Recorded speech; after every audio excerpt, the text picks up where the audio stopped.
Hola, buen día. Gracias, un honor compartir esta mesa.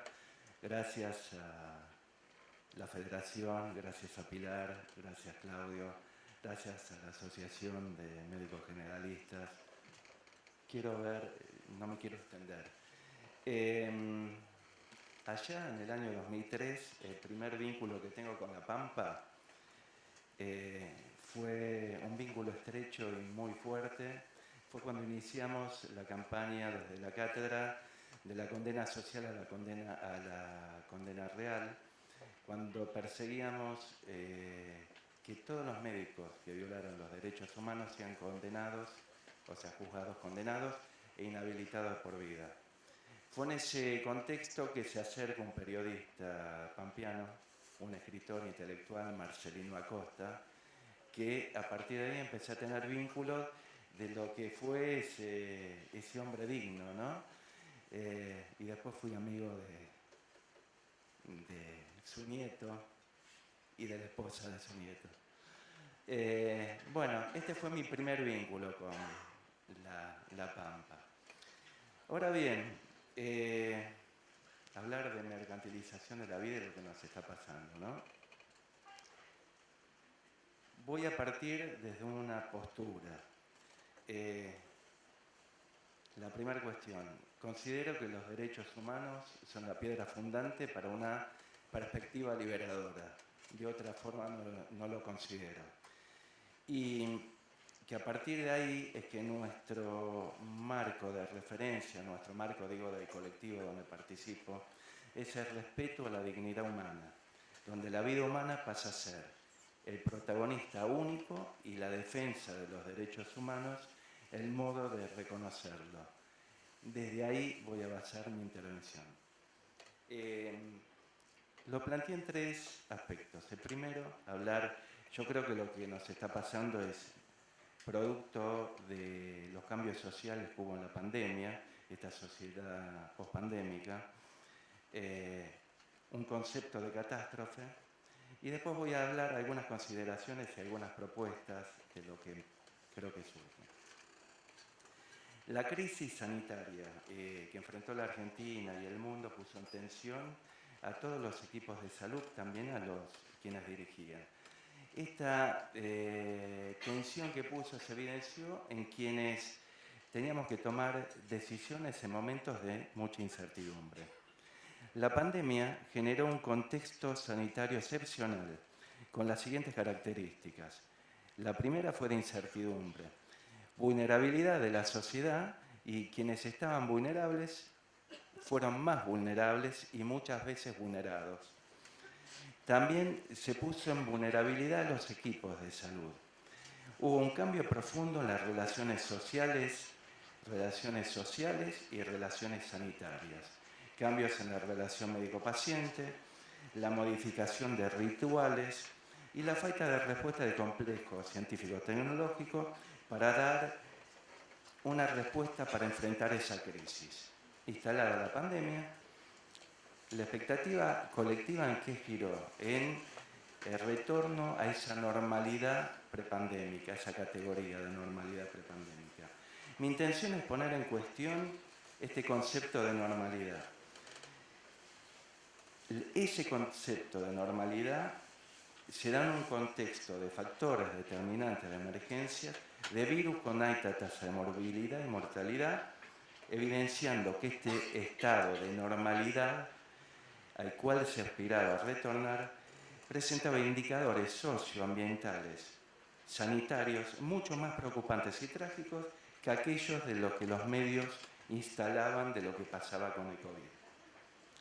A ese retorno a la normalidad prepandémica fue asignada por normas de desarrollo y la globalización. No suponía en ninguna forma retornar a una condición natural, entre comillas, visto que estos indicadores económicos, sociales, ambientales que ofrecían las fuentes de organismos multilaterales se alejaban aceleradamente a una pretendida sostenibilidad sociosanitaria ambiental. La pandemia, la sociedad que devino después de la pandemia, profundizó la desigualdad. Hay evidencias para argumentar que el principio sine qua non del crecimiento económico como motor determinante e insustituible del desarrollo y más aún de este modelo capitalista neoliberal es insostenible. Al demandar cantidades permanentes incrementales de energías y bienes de la naturaleza en un planeta que es incapaz de sostener semejante pretensión. La pandemia no fue la única consecuencia fatal de la destrucción de la naturaleza y de la salud, y tampoco de las más graves. La pandemia es un síntoma de un modelo en crisis que desarrollo sustentable pretende aliviar sin abocarse al tratamiento de la patología que lo originó. Con la pandemia, algunos nos dimos cuenta que había que construir soberanía. ¿Y soberanía qué era? Producción pública de medicamentos y vacunas. Soberanía era una producción científico-tecnológica que esté acorde a las necesidades de nuestro pueblo.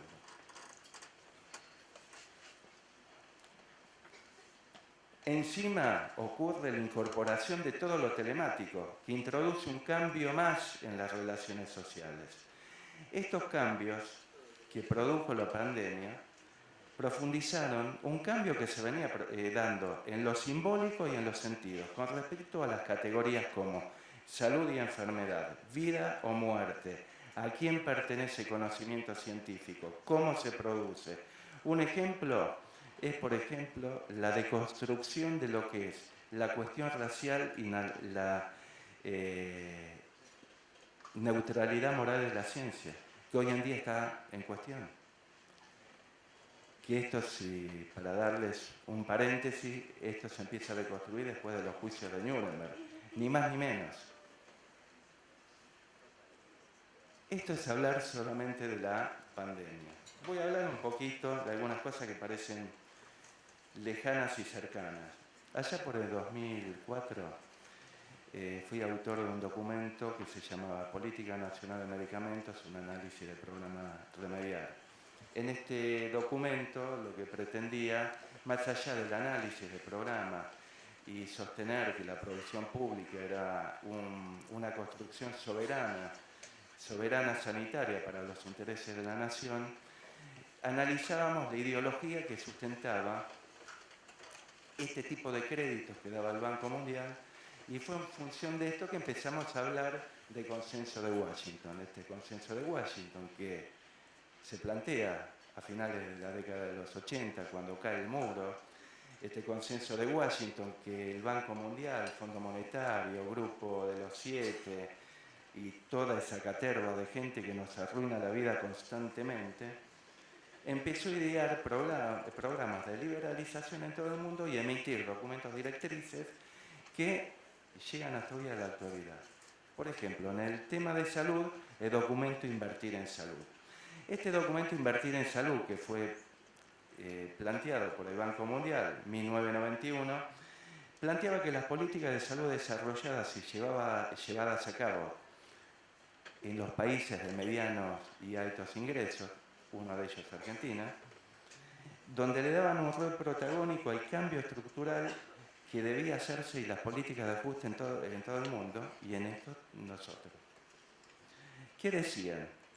En lo que respecta a la disminución de gasto e intervención del Estado, tanto en áreas de producción como el gasto social. Obviamente que contaban con el apoyo de gobiernos de la región que eran afines a todo esto.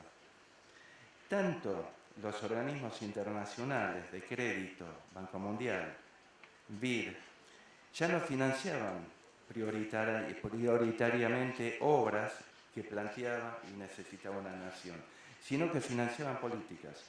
Y el nivel de condicionalidad no tenía nada que ver con lo macro, es decir, con los grandes números, sino con intervenciones micro que configuraban y reconfiguraban a las sociedades a las cuales se aplicaban estos créditos.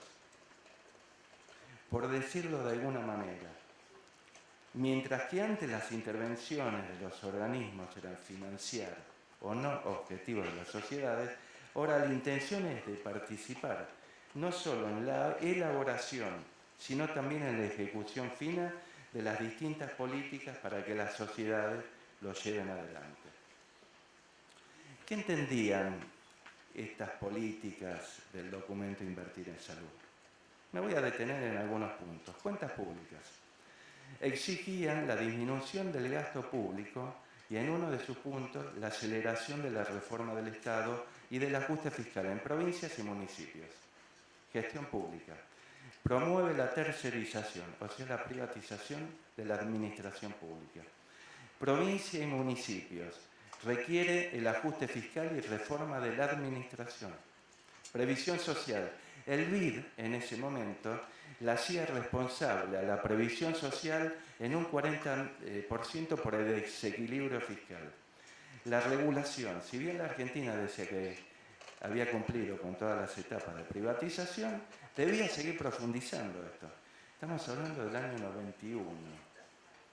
En lo referente a la focalización de programas de salud, hablaba de la reconversión de los hospitales de públicos en hospitales de autogestión, la reconversión progresiva de las obras sociales provinciales en órganos de organización y financiamiento del sector salud en provincias y transformación progresiva de los ministerios de salud provinciales en órganos de regulación y otras medidas de salud pública. Este tipo de reforma, de más está decir, en el sector salud, en la administración, están enmarcadas no en la necesidad sanitaria de la población, sino en las reglas del mercado, con gran intervención de los intereses privados, en especial del capital financiero. Esto lo escribí en el año 2004. ¿No les resulta conocido esto? O sea, ahora resulta que volvemos en un invertir en salud recargado con lo bruto que es esta gente, pero además de recargado con la incorporación de lo telemático, que lo hace todo mucho más rápido. Catástrofe. Según el diccionario de la Real Academia Española, catástrofe es un suceso que produce gran destrucción o daño. Uno escucha a sociólogos, politólogos, sanitaristas hablar de la catástrofe humanitaria, por consiguiente sanitaria, que produjo la pandemia por COVID. Ahora bien, si uno observa la normalidad sanitaria, los problemas sanitarios más graves no surgen de accidentes, cuestiones ambientales, surgen del funcionamiento normal de nuestra economía y sociedad. Nuestra normalidad prepandémica y pospandémica, y agudizado más después de la pandemia, son la exclusión social, altos índices de indigencia y pobreza, desnutrición, muertes evitables, falta de atención en alta y baja complejidad, contaminación, poblaciones migrantes, persecución de etnias, y si quieren seguimos. Ahora, vamos a ver que la verdadera catástrofe sanitaria es producida por tomar a las sociedades como unidades económicas de mercantilización y no a la salud como un derecho humano, originado por el funcionamiento normal de esta economía capitalista. Entonces vamos a llegar a la conclusión de que nuestra normalidad es un estado de catástrofe naturalizado desde lo sanitario. Hay algunas consideraciones que voy a tener al respecto. La sociedad pospandémica profundizó un cambio que se dio en lo simbólico y en los sentidos, como ya dije, en salud o enfermedad, que si quieren después lo charlamos. Ahora bien, la economía capitalista en sus imperativos de acumulación y de crecimiento no solo generan catástrofes ecológicas, generan también catástrofes humanitarias. Si nuestra normalidad es la catástrofe naturalizada, los esfuerzos por hacer frente al deterioro sanitario no deberían orientarse a la transformación estructural de nuestra economía y nuestra sociedad, y además de la prevención y atención sanitaria en todos los niveles. Estas políticas económicas están llevando al deterioro a la salud, que de ser... minutos. Bien, gracias. De que de ser un derecho humano social, universal, pasó a ser una unidad de mercancía. Preguntas que me hago, ¿no? ¿Salimos alguna vez del consenso de Washington? ¿Es posible salir del consenso de Washington renovado hoy? ¿De qué forma? Ahí van las propuestas. Voy a empezar con una anécdota. Una estudiante pregunta a la antropóloga estadounidense feminista Margaret Mead cuál consideraba ella que fue el primer signo de civilización de la humanidad. Sus compañeros pensaban que iba a hablar sobre algún instrumento, alguna herramienta que habían construido. Sin embargo, ella dijo que el primer signo de civilización en una cultura antigua fue un fémur que alguien se fracturó y que luego apareció sanado.